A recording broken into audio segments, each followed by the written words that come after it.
বন্ধুরা আপনাদের সাপোর্টে আমরা ভিডিও বানাই, একটা লাইক দিন আর সাবস্ক্রাইব করতে ভুলবেন না। আপনারা প্রিয় সিরিয়াল কোনটা নিচে কমেন্টে লিখে জানান, দেখি তো কার সিরিয়াল ফ্যান বেশি। যে মানুষটা একসময় লাজুকে প্রাণের থেকেও বেশি ভালোবাসত, আজ সে কেন এত নিষ্ঠুর হয়ে উঠল? কার প্ররোচনায় হঠাৎ করে লাজুর পড়াশোনা আর জীবন নষ্ট করতে চাইছে সুদেব?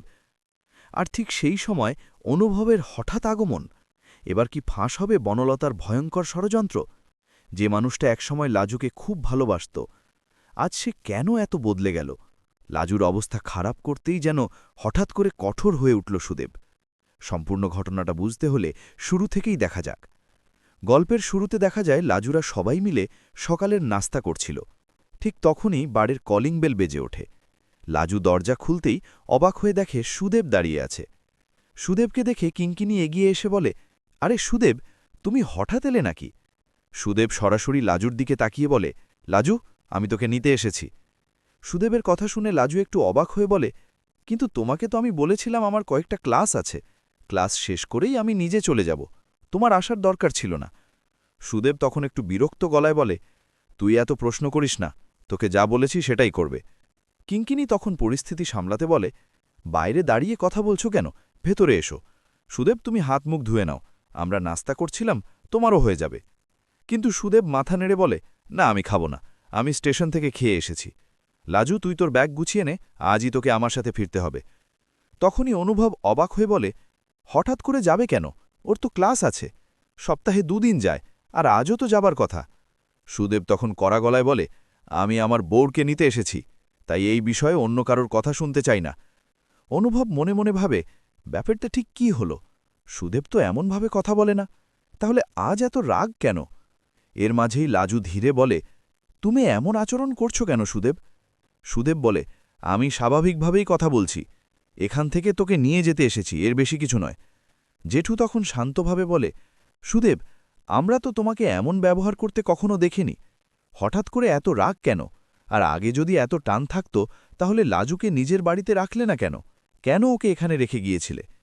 এবার সুদেব একটু থেমে বলে, হ্যাঁ, একদিন ভুল হয়েছিল, কিন্তু এখন যখন সব ঠিক হয়েছে, তখন লাজুর নিজের বাড়িতেই থাকা উচিত।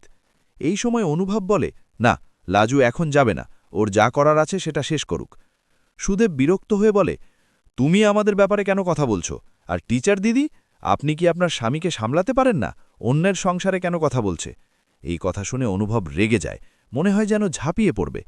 তখনই সুদেব ঠান্ডা গলায় বলে, গায়ে হাত তুললে কিন্তু ভালো হবে না, আমি যা বলেছি ঠিকই বলেছি, অনেক হয়েছে, এই বাড়াবাড়ি আর করো না।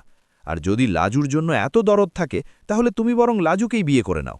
এই কথা শুনে ঘরের সবাই অবাক হয়ে যায়। অনুভব এগিয়ে যেতে চাইলে তার স্ত্রী তাকে থামিয়ে যায়, বলে, তুমি ওর গায়ে হাত তুলবে না, ওকে যা বলার বলতে দাও। ঠাম্মি তখন বুঝতে পারে কিছু একটা ঘটেছে, হয়তো কেউ সুদেবকে ভুল বুঝিয়েছে। অনুভব তখন লাজুকে বলে, তুমি স্পষ্ট করে বলো তুমি এখন কোথাও যাবে না, তোমার পড়াশোনা আছে। কিন্তু সুদেব জিদ ধরে বলে, ওর যাই থাকুক, আজ আমি যখন এসেছি তখনও আমার সাথেই যাবে, আমি আর কিচ্ছু শুনতে চাই না। তখন লাজু শান্ত করার জন্য সুদেবের সামনে গিয়ে বলে, তুমি রাগ করো না, আমি তোমার সাথে যাব, কিন্তু তুমি একটু শান্ত হও। এরপর লাজু ঠাম্মির সামনে হাত জোড় করে বলে, আজ ওর আচরণের জন্য আমি খুব লজ্জিত, তুমি ওকে ক্ষমা করে দিও। হয়তো আমি আর এই বাড়িতে আসব না, আমার জন্য সবার সমস্যা হচ্ছিল। আজকের ঘটনার পর সবকিছুই যেন ভেঙে গেল।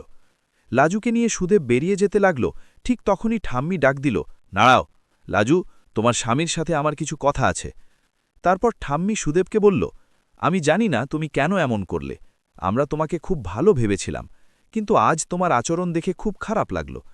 তুমি কি কারোর কথায় লাজুকে ভুল বুঝছ? যদি তাই হয়, তাহলে বলছি তেমন কিছুই হয়নি, তুমি অন্যায় করছ। সুদীপ কারোর নাম না নিয়ে শুধু বলে, আমি কারোর কথায় কিছু করিনি, আমার নিজের বুদ্ধি আছে। ঠাম্মি তখন শান্তভাবে বলে, ঠিক আছে, যখন নিজের বুদ্ধির কথা বলছো, তখন একটু ভেবে দেখো, লাজু কত কষ্ট করে পড়াশোনা করছে, মেডিকেল কলেজে ভর্তি হয়েছে, এত বই কিনেছে, এতদিন চেষ্টা করেছে, এখন যদি ওকে গ্রামের বাড়িতে নিয়ে যাও, তাহলে সবকিছু মাঝপথে থেমে যাবে, সেটা কি ঠিক হবে? তার চেয়ে কয়েকদিন ওকে নিজের বাড়িতে রাখো, যদি ক্লাসের সমস্যা হয়, এখন তো অনলাইনেও অনেক কিছু করা যায়, তারপর কয়েকদিন পর আবার পাঠিয়ে দিও। সুদেব তখন বলে, আগে বাড়িতে যাক, তারপর দেখা যাবে কি করা যায়। এই বলে লাজুকে নিয়ে চলে যায় ওরা। ওরা চলে যাবার পর অনুভব বনলতার কাছে গিয়ে বলে, তুমি খুশি তো? তুমি তো এটাই চেয়েছিলে। বনলতা অবাক হয়ে বলে, আমি আবার কি করলাম? সব দোষ কি আমারই হবে? অনুভব বলে, তুমি কি করতে পারো সেটা আমি খুব ভালো জানি। নিজের স্বার্থে অন্যকে সমস্যায় ফেলতে তুমি দ্বিধা করো না, কিন্তু মনে রেখো, লাজুর পড়াশোনা আমি বন্ধ হতে দেব না। বনলতা তখন বলে, সুদেব যে কথা বলেছে সেগুলো কি মিথ্যে? আমার তো মনে হয় না। হয়তো তোমার মেনে নিতে কষ্ট হচ্ছে, কিন্তু কথাগুলো সত্যি। অনুভব তখন বলে, কি সত্যি আর কি মিথ্যে সেটা সময়ই বলে দেবে। তবে তুমি ভুল করেছ, আর তার ফল একদিন পেতেই হবে। এরপর আর তোমার জন্য আমার মনে সেই জায়গাটা থাকবে না। এই কথা শুনে বনলতা খুব কষ্ট পায়। অন্যদিকে লাজু অটোতে করে সুদেবের সাথে যাচ্ছে। লাজুর মুখে মন খারাপের ছাপ। সুদেব তখন বলে, তুই এত চুপ করে আছিস কেন? আমি কি এমন করেছি? লাজু ধীরে বলে, তুমি আজ যে আচরণ করলে সেটা খুব খারাপ হয়েছে। তুমি যার কথাতেই প্রভাবিত হও না কেন, ভুল করেছ। আমি তো বলেছিলাম কয়েকটা বছর একটু কষ্ট করে থাকতে, তুমি সেটা পারলে না। সুদেব তখন বোঝানোর চেষ্টা করে বলে, তুই আমাকে ভুল বুঝছিস। আমি শুধু চেয়েছিলাম তুই আমাদের বাড়িতে কিছুদিন থাক। তুই না এলে আমারও খারাপ লাগে, তাই এসব নিয়ে আর ভাব